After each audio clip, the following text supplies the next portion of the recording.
Hello मेरे बच्चों, उम्मीद करता हूँ कि आप सब ठीक होंगे। स्टूडेंट्स, आज इस वीडियो में हम लोग कवर करने वाले हैं sexual reproduction in flowering plants के टेक्स्ट बुक क्वेश्चन। तो चलिए वीडियो को शुरू करते हैं अपने बिना टाइम वेस्ट किए हुए। Welcome to biologism academy, chapter 2 sexual reproduction in flowering plants. पहला क्वेश्चन देखिए, टेक्स्ट बुक का आपसे क्या कह रहा है। First question, name the parts of angiosperm flower in which the development of male and female gametophyte takes place. Flower में पूछे हैं, फ्लावर में वो जगह बताइए कहाँ पे ये सब होता है, यानी मेल और फीमेल गैमेटोफाइट कहाँ पे बनते हैं। द मेल गैमेटोफाइट या pollen grains develop inside the anther. कहाँ पे बन रहा है, हमारे एंथर में, हमें पता है। और जाहिर सी बात है female gametophyte known as embryo sac कहाँ पे बनता है, inside the nucleus of ovule from the functional megaspore. ये चीज याद रखिएगा, ठीक है। न्यूक्लियस ऑफ द ओव्यूल, आप ओवरी भी लिख सकते हैं तो वो भी गलत नहीं माना जाएगा। ओके, आगे आइए।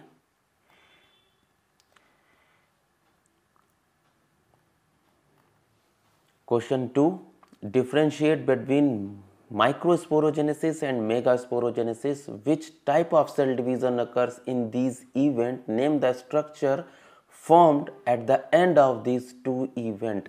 उन्होंने पूछा है कि वो स्ट्रक्चर्स भी बताना है आपको जो एंड ऑफ द इवेंट बनते हैं। और माइक्रोस्पोरोजेनेसिस मेगास्पोरोजेनेसिस के बारे में पूछा, हमें पता है माइक्रोस्पोरोजेनेसिस क्या होती है, माइक्रोस्पोर टेट्रेट का फॉर्मेशन होना। और मेगास्पोरोजेनेसिस क्या होती है, मेगा स्पोर्स का फॉर्मेशन होना। It is the process of the formation of microspore tetrad from, यहाँ पे इन्होंने लिखा है माइक्रोस्पोर मदर सेल। एनसीईआरटी लिखती है आपकी पोलन मदर सेल, याद रखिएगा ताकि कंफ्यूजन ना हो। दोनों एमएमसी दोनों हो जाएंगे तो कंफ्यूजन क्रिएट होने लगता है, इसीलिए एनसीईआरटी ने उसको चेंज करके क्या बोला है, pollen mother cell. Okay, microspore formation from the pollen mother cells through the cell through meiosis उन्होंने बोला, ठीक है। meiosis तो होनी होनी, क्योंकि क्या बन रहा है, हमारे गैमीट्स फॉर्मेशन होना है, तो गैमीट्स बनाने के लिए meiosis जरूरी होती है। It is the process of formation of 4 megaspore. 4 note करिएगा, ये सारे पॉइंट हैं इसमें।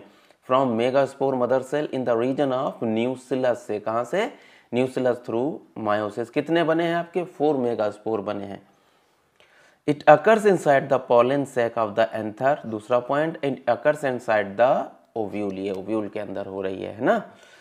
आगे आ जाइए।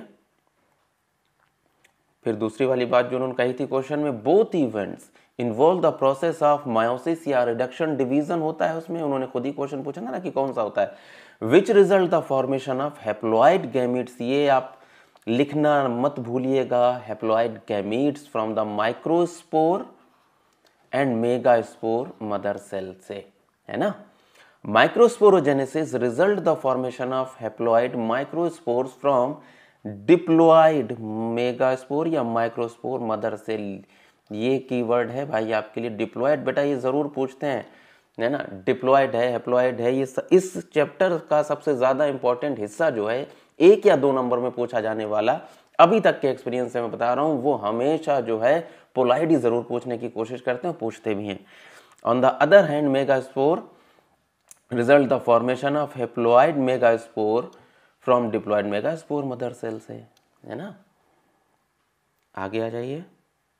Question number 3, arrange the following term in correct developmental sequence. Question note कर लीजिए, ये कॉम्पिटेंसी बेस्ड जैसा क्वेश्चन है, ठीक है। ये आईएमपी है आपके लिए इंपॉर्टेंट। ऐसी इवेंट आती हैं चाहे एमसीक्यू में हो चाहे कहीं पे भी हो।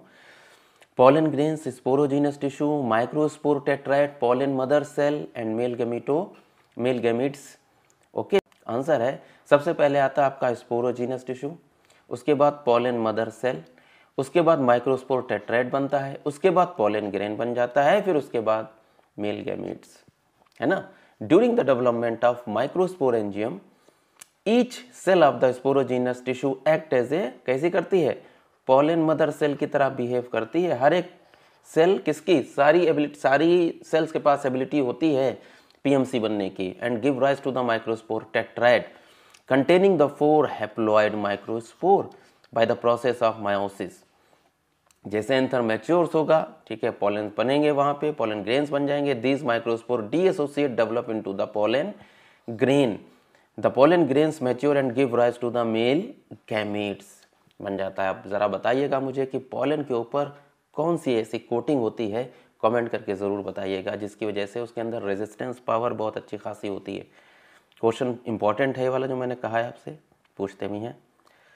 आगे आ जाइए, नीट लेवल डायग्राम। अच्छा, डायग्राम बनाने के लिए आएंगे, इसमें आप लोग प्रिपेयर रहिएगा।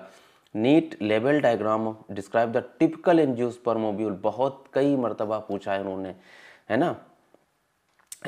Ovule of micro megaspore angium formation of takes place, megaspore जहाँ पे टेक्स प्लेस होता है, तो ये रहा, देखिए ये डायग्राम बनता है। Hilum, funicle, this one is funicle, micropylar and जहाँ से पोलन ट्यूब जाती है, ठीक है, माइक्रोपाइलर पोल है ये। आउटर एंड इनर लेयर जिसको इंटेगुमेंट्स बोला जाता है। ये रहा आपका न्यूक्लियस जो नरिशमेंट प्रोवाइड करता है, और ये रहा आपका एम्ब्रियो सैक अंदर की तरफ। 8 न्यूक्लिएट 7 सेल जिसको बोला जाता है चलाजल एंड, ये रहा हमारा, है ना। आगे आ जाइए, इसको बनाने की प्रैक्टिस कर लीजिएगा। अब देखिए, various parts of an ovules are, इसके वेरियस पार्ट्स के बारे में पता होना चाहिए। Funicle, it is a stalk like structure which represent the point of attachment of ovule का टू द प्लेसेंटा, किससे, placenta of the ovary. Okay, ovule का वो अटैचमेंट होता है। फ्यूनिकल ऊपर वाला हिस्सा भी जहां पे मैंने बताया था आपको, है ना, attachment of ovule to the placenta of ovary। Hilum, it is the point where the body of ovule is attached to the funicle, जहां से अटैचमेंट स्टार्ट होता है ओव्यूल का, उस हिस्से को हाइलम बोलते हैं। Integument, they are outer layers, 2 layers होती हैं, inner layer and outer layer, provide the protection to the developing embryo को प्रोटेक्शन प्रोवाइड करती हैं। बाद में ये क्या बन जाती हैं, सीट कोट बनती हैं, है ना। Micropyle, it is the narrow pore projection. Integument, it marks the point where the pollen tube enters the ovule at the time of fertilization। के वक्त में यहीं से जाती है हमारी pollen tube। न्यूक्लियस पे आ जाइए, हमें पता है ना, it is the mass of, अब ये नोट करने वाली चीज़ है, पैरेन्काइमेटस टिश्यू होता है ये सिंगल, ये 1 वर्ड्स में पूछ सकते हैं आपसे। Parenchymatous tissue surrounded by integument and the nucleus provide the nourishment या nutrition to the developing embryo, इसीलिए इसके पास में डेंस साइटोप्लाज्म होता है ना।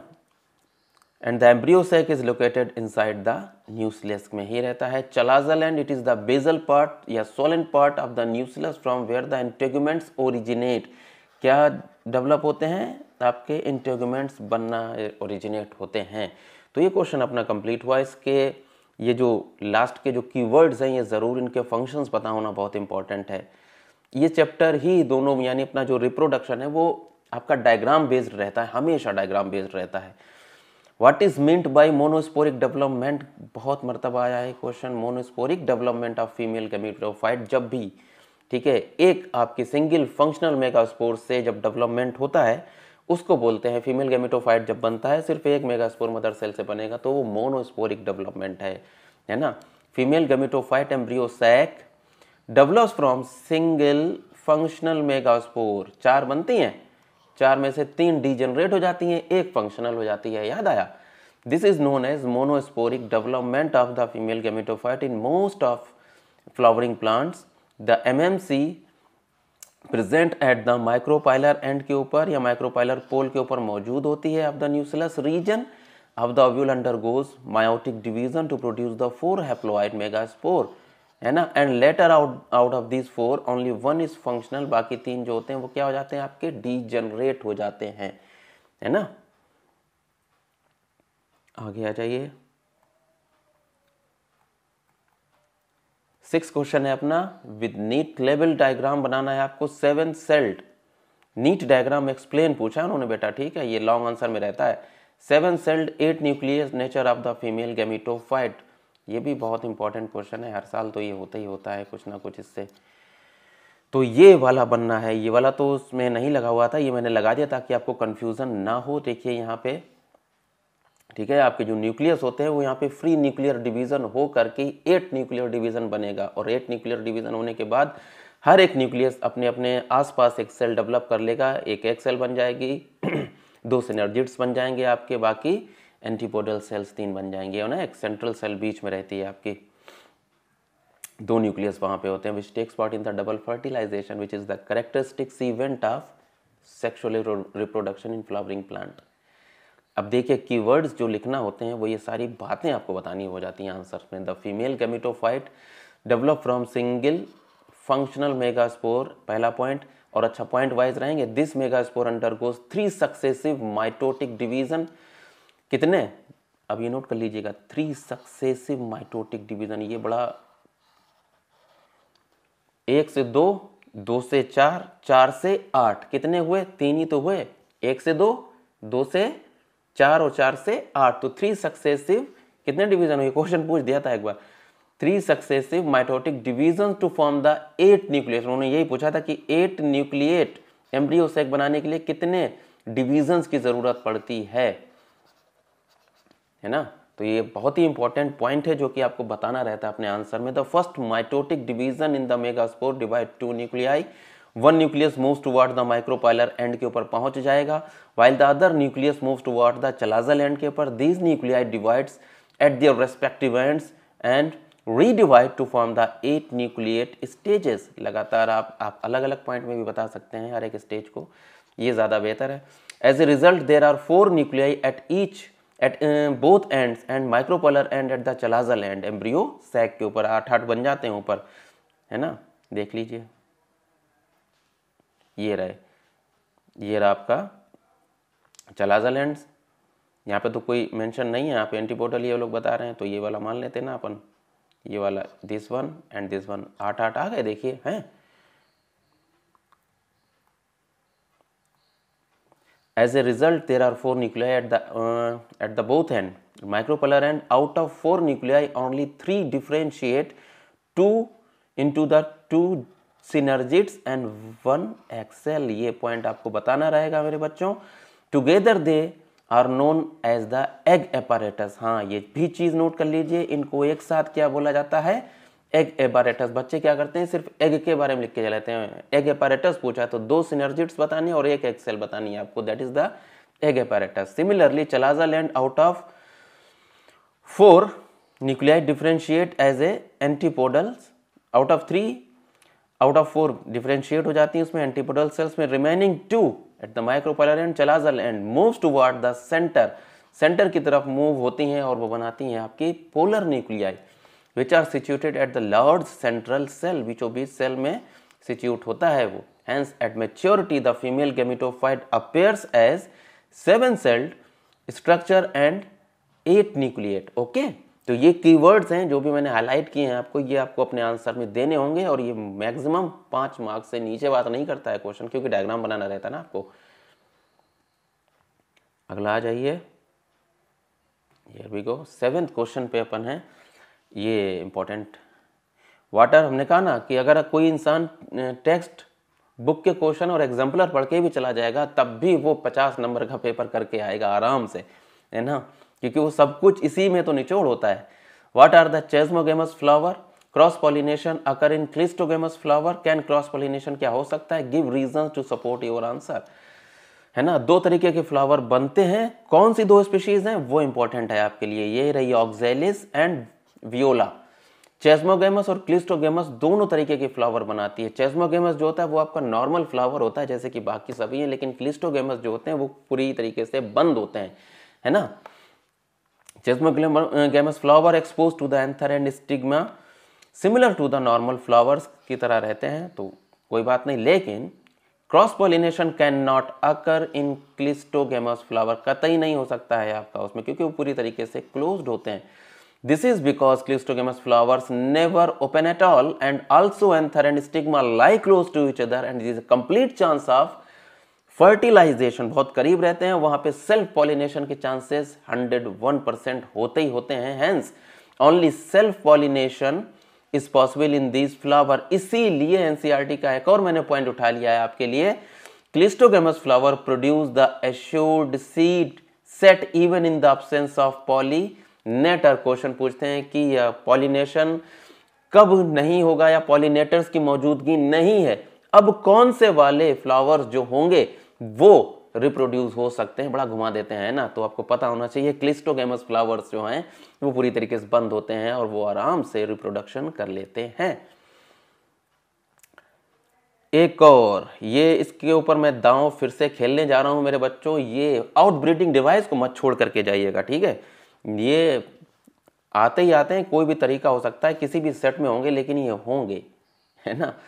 Mention 2 strategies evolve to prevent the self pollination. Question का तरीका कुछ भी हो सकता है कि सेल्फ पॉलिनेशन को रोकने के लिए बताइए in flowers.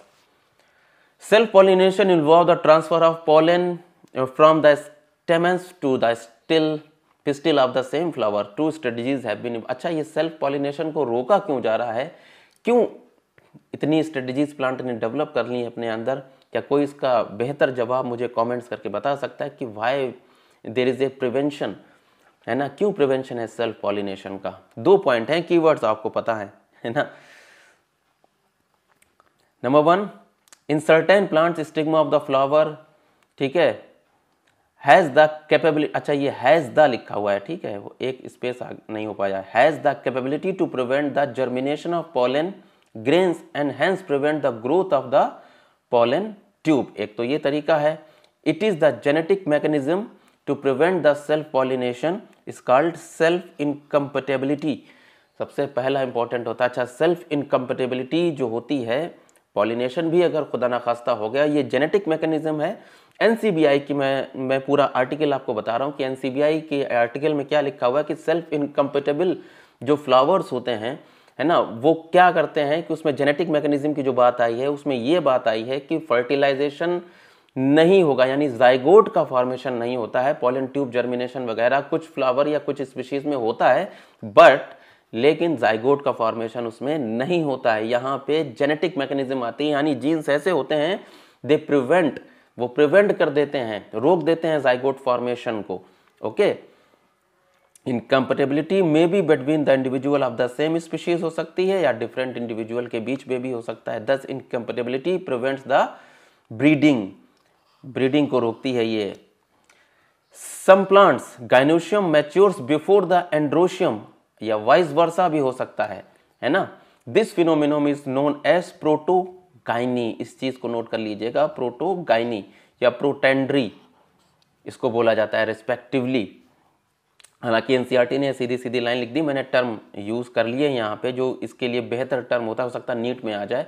This prevents the pollen from coming in contact with stigma of the same flower. वो रोक देता है, जाहिर सी बात है। क्या चीज है यहाँ पे, मैच्योर्स हो जाते हैं। पहले एक चीज पहले मैच्योर हो जाएगी, दूसरी चीज बाद में मैच्योर। एक पॉलन ग्रेन्स हमारे 15 दिन पहले डेवलप हो गए, ठीक है, पहले ही डेवलप हो गए, स्टिग्मा रिसेप्टिव ही नहीं हुआ, पॉइंट ये रहा, तो वो उड़ गए वहां जगह पर से। तो जाहिर सी बात, जब स्टिग्मा रिसेप्टिव 15 दिन के बाद फिर दूसरे स्पीशीज के फ्लावर डेवलप हुए, देन फर्टिलाइजेशन हो गया ना, तो सेल्फ पॉलिनेशन रुक गया। दो इनके अलावा आप 2 पॉइंट और भी बता सकते हैं। Anther stigma at the different position, ठीक है, and by production of the unisexual flower. अच्छा, ये भी एक टेक्निक होती है, आप इनको भी बता सकते हैं। मैंने तो 2 इंपॉर्टेंट बता दी, ये वाली भी आप बता सकते हैं कि स्टिग्मा और एंथर की जो पोजीशन होती है वो डिफरेंट हो जाए। जाहिर सी बात, वो they do not lie too close to each other, वो एकदम से करीब ना हो। और प्रोडक्शन ऑफ यूनिसेक्सुअल फ्लावर, ये भी बहुत बेहतर मैकेनिज्म है कि भाई एक ही यूनिसेक्सुअलिटी डेवलप कर दी जाए, फ्लावर्स ही अपने अंदर डेवलप कर लें। Papaya and watermelon is the example of the unisexual flower. समझ गए? What is self incompatibility? दूसरा देखिए, 9th क्वेश्चन खुद ही यही है। Why does self pollination not lead to the seed formation in the self incompatible species? Okay, तो answer क्या कहता है आपका? इस जेनेटिक मैकेनिज्म, ये टर्म लगाना मत भूलिएगा आप लोग। It is the genetic mechanism in angiosperm that prevent self pollination. It develop genetic incompatibility between the individual of the same species और between the individual of different species. अभी आपने पढ़ा है ना। The plant which exhibit this phenomenon have ability to prevent the germination of, prevent the ability to germination of pollen grains and thus prevent the growth of pollen tube on the stigma of the flower. अगर fertilisation मैंने बताया तो हो भी जाए तो वो zygote formation नहीं होने देते हैं फिर. This prevent the fusion of gametes along with the development of embryo. As a result, no seed formation will takes place. 10th पे आ जाइए जरा. What is bagging technique? How it is useful in the plant breeding program? 10th question है, various artificial hybridization technique ये किसने develop करी थी? तो भाई एक ही होशियार इंसान पैदा हुआ है अपना, ग्रेगर जॉन मेंडल, जिसने ये सारी हरकतें करके रखी हुई हैं जेनेटिक्स में. Artificial hybridization under various crop improvement plant में हम लोग इसको यूज करते हैं. Involve the removal of anther from bisexual flower without affecting the female reproductive part pistil through the process of emasculation, and emasculated flower wrapped in a bags to prevent the pollination unwanted pollen. This process is called bagging. अच्छा, ये जिससे prevent bag वो कौन सा होता है आपका, है ना, वो बैग होता है आपका बटर पेपर का. वो आपका जो मेंडल था वो बटर पेपर यूज़ करता था. अब तो बहुत सारे अलग अलग किस्म के पेपर यूज़ होने लगे हैं. नाइट्रोसेलुलोज के पेपर होते हैं, अलग अलग तरीके से लोग यूज़ करते हैं उसको, है ना. तो आप बटर पेपर का जिक्र है आपके एनसीईआरटी में, तो वो नोट कर लीजिएगा. This technique is an important part of plant breeding programme as it ensures that only desirable plant are used for fertilization of the stigma developed desired plant varieties. ये पॉइंट लाइन जो है last वाली, ये important है आपके लिए कि technique important क्यों है प्लांट ब्रीडिंग प्रोग्राम, क्योंकि ये इंश्योर करती है वही पॉलन ग्रेन्स का आना जो वो चाहते हैं साइंटिस्ट, है ना. इसीलिए भाई मेंडल जो चाहता था उसको रैप कर देता था, बंद कर देता था, फिर वो अपने मतलब क्या करके डेहिस कर देता था उनके ऊपर, है ना. That is why it is the good technique for the plant breeding programme. 11th पे आ जाइए. What is triple fusion, where and how does it takes place, name the nuclei involve in the triple fusion. बहुत पूछते हैं इसको, double fertilisation में आता है आपका. Triple fusion is the fusion of male gamete with the two polar nuclei inside the embryo sac of the angiosperm, है ना. अब ट्रिपल फ्यूजन इसलिए है क्योंकि एक तो एक सेल के पास चला जाएगा, ठीक है, न्यूक्लियाई हमारा जो मेल गैमीट होता है, एक दो डिवाइड हो जाते हैं, याद रखिएगा, ठीक है. एक तो एक के पास चला जाता है, दो चले जाते हैं दो पोलर न्यूक्लियाई के पास में, तो वहां पे तीन न्यूक्लियस हो गया. That is a triple fusion. The process of fusion takes place inside the embryo sac when the pollen grains falls on the stigma, germinate and give rise to the pollen tube and pass through the style enters the ovule. After this pollen tube enters the one of the synergids release the two male gametes. देखिए आ गए कितने, two male gametes there. Out of two male gametes, one gamete fuses with the nucleus of the egg, okay, forms the zygote. ये तो zygote syngamy जिसको बोला गया. The other male gamete fuses with the two polar nuclei present in the central cell form the triploid primary endosperm nucleus, है ना, जिसको आप pen बोलते हैं. क्या बोलते हैं? PEN, PEN, primary endosperm nucleus. Since this process involve the fusion of 3 haploid nuclei, it is known as triple fusion. और इसी प्रोसेस को डबल फर्टिलाइजेशन भी बोला, क्योंकि फर्टिलाइजेशन कितनी बार हो रहा है? 2 बार हो रहा है. वन मेल गैमेट दस nucleus and the two polar nuclei involve in this process. अच्छा क्वेश्चन है.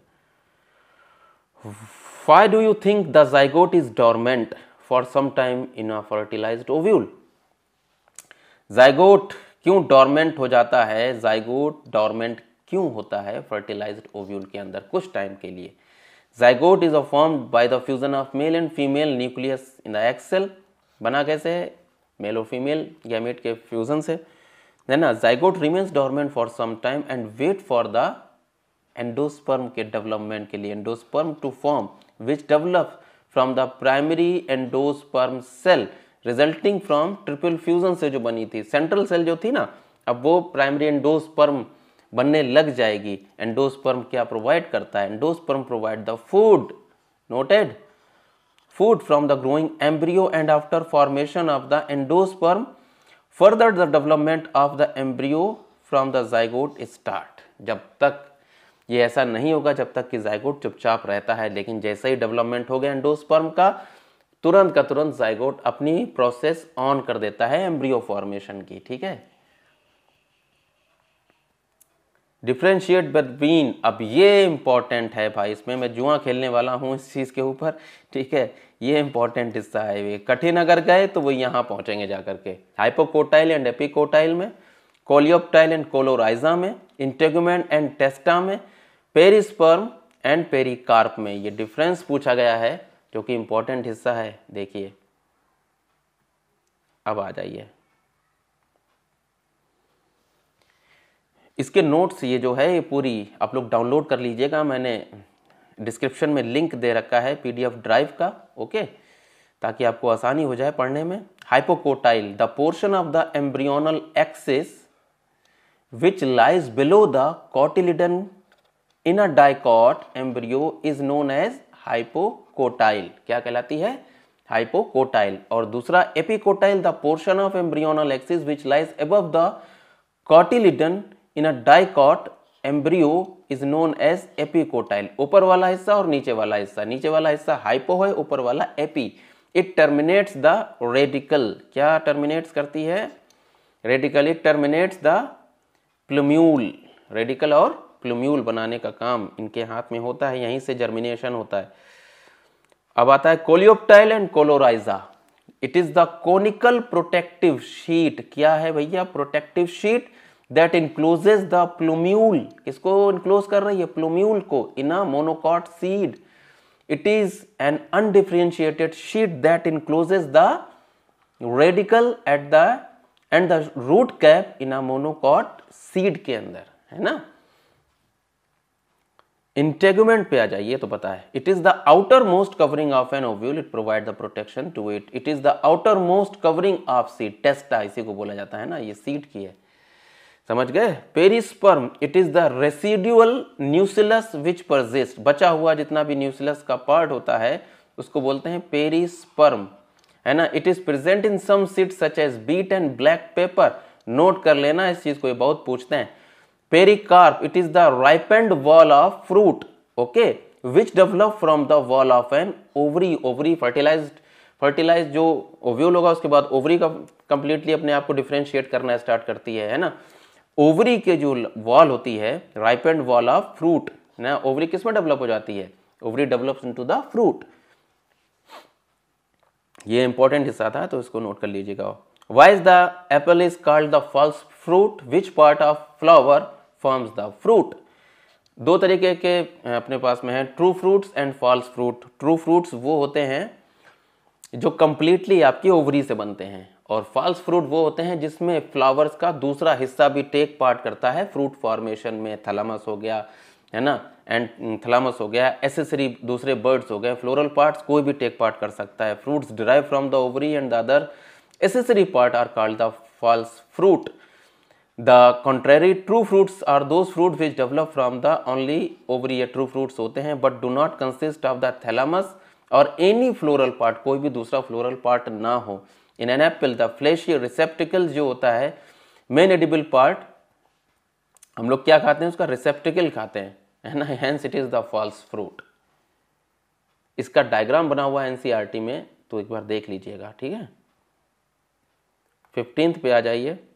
व्हाट इज मीन्ड बाय इमेस्क्यूलेशन, अभी हमने लोगों ने थोड़ी देर पहले इसके बारे में पढ़ा था। Why, when and why does a plant breeder employ this technique, है देखो बार बार वो, ये एप्लीकेशन बेस्ड क्वेश्चन पे बहुत ध्यान देना है, ये एप्लीकेशन बेस्ड क्वेश्चन है। इमेस्क्यूलेशन इज अ, कहानी भी लिख सकते हैं, emasculation is a process of removing anther from the bisexual flower without affecting the female. अच्छा, ये चीज लिखना जरूरी है, without affecting the female reproductive part या पिस्टिल।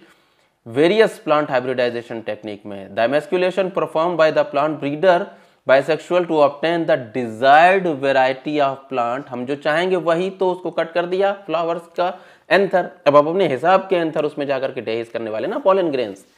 पॉइंट है to remove the anther, the flowers are covered with the bag before they open. This ensures that the flower is pollinated by pollen grains obtained from the desirable variety। ये चीज ensure कर देती है कि हमने उसको छुपा के रख दिया अपने बटर पेपर में, है ना।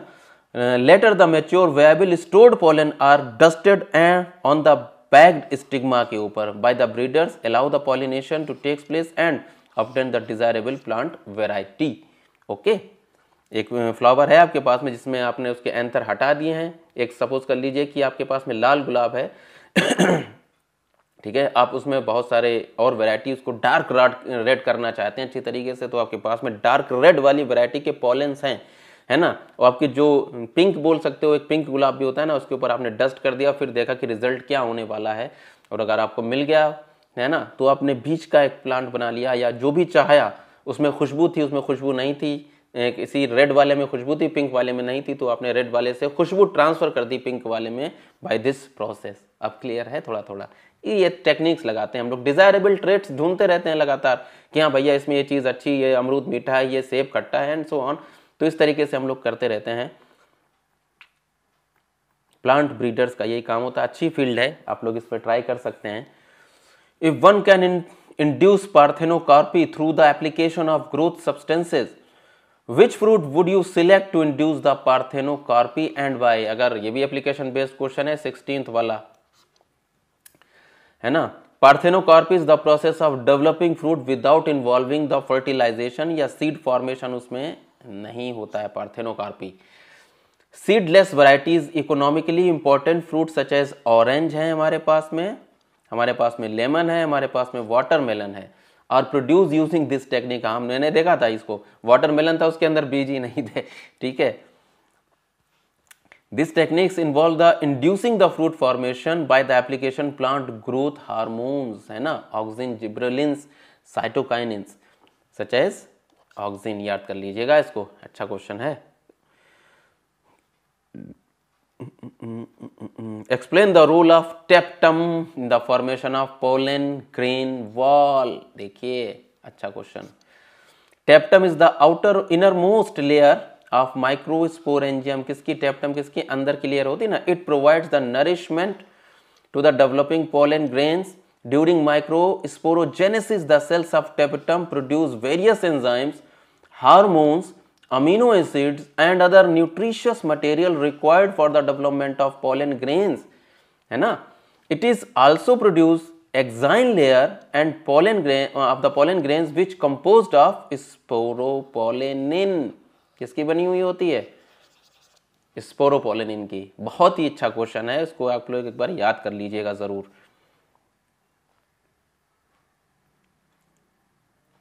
What is apomixis and what its importance?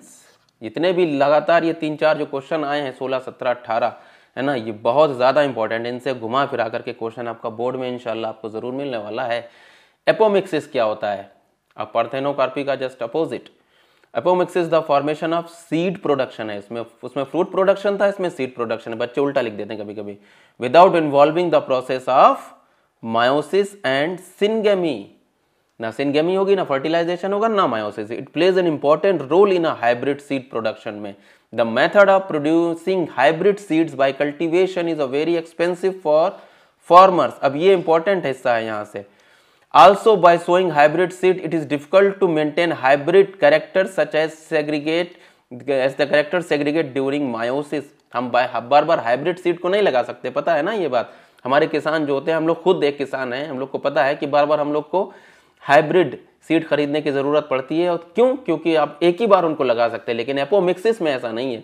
अगर प्लांट वैरायटी कोई डेवलप कर ली है एपोमिक्सिस के जरिए, तो आपको एक ही जैसी मिल गए कैरेक्टरिस्टिक्स, और फिर आप उसको लगातार वही कर सकते हैं, मेंटेन कर सकते हैं। क्योंकि वो मायोसिस तो कर ही नहीं रहे, मायोसिस नहीं कर रहे तो क्रॉसिंग ओवर नहीं हो रहा, क्रॉसिंग ओवर नहीं हो रहा तो वेरिएशन क्रिएट कहाँ हो रहा है। Apomixis prevent the loss of specific character in a hybrid. Prevents करती, देखो apomixis prevent the loss of specific character and also it is the cost effective method for producing the seed. हमारे scientist जो हैं वो इस process के ऊपर लगे हैं कि हाँ वो अच्छी तरीके से सबकी कोशिश करके डेवलप करने की कोशिश कर रहे हैं वो एपोमिक्सिस के जरिए, है ना। ये कंप्लीट अपने 18th क्वेश्चन। ओके, तो जब तक के लिए अपना ख्याल रखिए, अपने पढ़ाई को रिदम में रखिए, चीज़ों से कनेक्ट रहिए। ओके, जब तक के लिए खुदा हाफिज़, अपना ख्याल रखिए। बाकी जो सब्सक्राइबर हैं हमारे, मैं उनको इतना तो यकीन दिलाता हूं कि आप इंशाल्लाह कोई भी क्वेश्चन पेपर में छोड़ करके तो नहीं आने वाले हैं। ओके, अपना ख्याल रखिएगा।